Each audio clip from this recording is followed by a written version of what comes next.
9000 साल पुरानी द्वारका नगरी, जिसे स्वयं भगवान श्री कृष्ण ने बनाया था, वो आज समुद्र में समा गई है। ये तो सबको पता है, लेकिन ऐसा क्या हुआ कि भगवान श्री कृष्ण की मृत्यु के बाद ये द्वारका नगरी समुद्र में डूब गई? क्या एलियंस ने इसे डुबा दिया या फिर इसके पीछे माता गांधारी का श्राप है? एक टाइम ऐसा था जब द्वारका नगरी के एग्जिस्टेंस के ऊपर बहुत सारे सवाल उठाए गए थे, लेकिन पिछले कुछ सालों में द्वारका नगरी के बारे में कुछ ऐसी बातें पता चली है जिसे सुनकर आप भी दंग रह जाओगे। द्वारका के समुद्री अवशेषों को सबसे पहले इंडियन पायलट्स ने प्लेन से उड़ान भरते हुए देखा था। इसके बाद 1980 में आर्कियोलॉजिस्ट आर.एस. राव और उनकी पूरी टीम ने समुद्र में कई दिनों तक रिसर्च की थी और इस रिसर्च में उन्हें 560 मीटर लंबी एक दीवार मिली थी। साथ ही उन्हें बहुत सारे पुराने बर्तन भी मिले थे, जो कि 1500 बीसी से 3000 बीसी पुराना बताया गया है। उस दिन से लेकर आज तक द्वारका के ऊपर कई रिसर्च की गई और हर बार द्वारका के नए नए राज खुलने लगे। 2001 में हुई एक रिसर्च में समुद्र में इंसानों ने बनाया हुआ एक शहर मिला था, जहां बहुत सारी रहस्यमय चीजें भी मिली थी और आज भी ये शहर वैसे के वैसा समुद्र में एग्जिस्ट करता है। इन अवशेषों को रिसर्च के लिए दूसरे देशों में भेजा गया और इन रिसर्च में ये पता चला कि ये सारे अवशेष 32,000 ईयर्स पुराने हैं और ये 9000 साल से पानी में डूबे हुए हैं। द्वारका नगरी कैसे डूबी, इसके पीछे कई थ्योरीज है और उन्हें सुनने के बाद आप भी डर जाओगे। आइए तो देखते हैं कि क्या है ये स्टोरीज और क्या इसके पीछे साइंटिफिक रीजन है या नहीं। द्वारका नगरी इंडिया की सबसे मिस्टीरियस जगहों में से एक है, जिसे भगवान श्री कृष्ण जी की कर्म भूमि भी कहा जाता है। जब भगवान श्री कृष्ण ने कंस का वध किया था, तब जरासंध, जो कि कंस का ससुर था, उसने कृष्ण और सभी यदुवंशियों का नामो निशान मिटाने की कसम खाई थी और इसीलिए वो मथुरा पर बार बार अटैक करने लगा।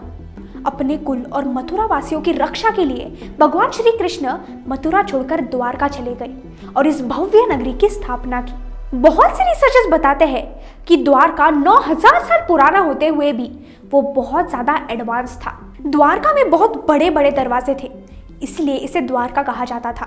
अब मैं आपको द्वारका नगरी के डूबने की मिस्टीरियस कहानी बताने वाली हूँ, तो अब जरा ध्यान से सुनना। पुराणों में ये बताया गया है कि महाभारत के बाद कौरवों की मां गांधारी ने श्री कृष्ण को श्राप दिया था कि उनके कुल का नाश कौरवों की जैसे ही हो जाएगा। और हैरान करने वाली बात तो यह है कि आगे चलकर ये श्राप सही साबित हुआ था। एक बार जब महर्षि विश्वामित्र, देव ऋषि नारद और कुछ ऋषिवरों के साथ द्वारका चले आए थे, तब यादव कुल के कुछ राजकुमारों ने उनका मजाक बनाया था और उनमें श्री कृष्ण के पुत्र सांब भी शामिल थे। तो गुस्से में आकर ऋषियों ने श्राप दिया कि सांब के पेट से एक मूसल जन्म लेगा और वही मूसल यादव वंश का विनाश करेगा। और उसी दिन से द्वारका में आए दिन तूफान आंधी आने लगी। रस्तों पर इंसानों से ज्यादा चूहे दिखने लगे और यदुवंशी अपने आपस में ही बहुत ज्यादा लड़ने लगे। भगवान श्री कृष्ण को पता चल गया था कि माता गांधारी का श्राप सच होने वाला है, तो उन्होंने सारे यदुवंशियों को तीर्थ यात्रा पर जाने का आदेश दिया और उसी यात्रा के दौरान सभी यदुवंशी आपस में ही लड़कर खत्म हो गए। एक दिन श्री कृष्ण जी वन में ध्यान करने बैठे थे। उनके पैरों में एक मणि था जो कि चमक रहा था।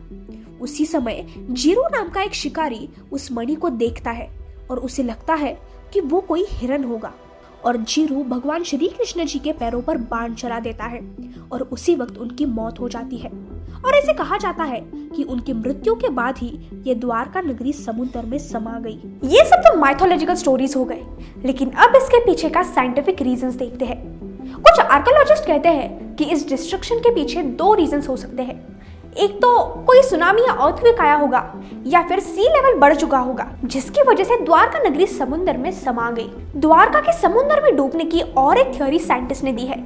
उनका यह कहना है कि शायद एलियंस ने इस नगरी को समुद्र में डुबाया होगा। साइंटिस्ट बताते हैं कि यह पॉसिबल है कि एलियंस और देवी देवताओं का युद्ध हुआ होगा और शायद उसी वजह से एलियंस ने इस जगह को नष्ट कर दिया। लेकिन अब तक इस थ्योरी का कोई स्ट्रॉन्ग एविडेंस नहीं मिला है। एक और थ्योरी के अनुसार जब हिमयुग हुआ था, तब दुनिया के कई बड़े शहर जो समुद्र किनारे बसे थे, वो समुद्र में डूब गए थे और द्वारका उनमें से एक है। द्वारका के डूबने की ये थ्योरी सबसे स्ट्रॉन्ग मानी जाती है। तो ये थी श्री कृष्ण ने बसाई हुई द्वारका की कहानी। वैसे आपको क्या लगता है, क्या द्वारका नगरी एलियंस ने ही डुबाई है? मुझे कमेंट्स में जरूर बताना।